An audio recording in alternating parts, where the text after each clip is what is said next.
You ask Tiger to solve. This deals with linear equations with one unknown. The final result is x equals -1/4. Let's solve it step by step. Simplify the expression. Expand the parentheses. Group like terms.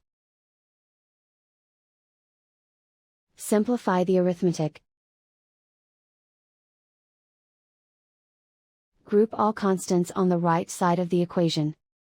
Add 12 to both sides. Simplify the arithmetic.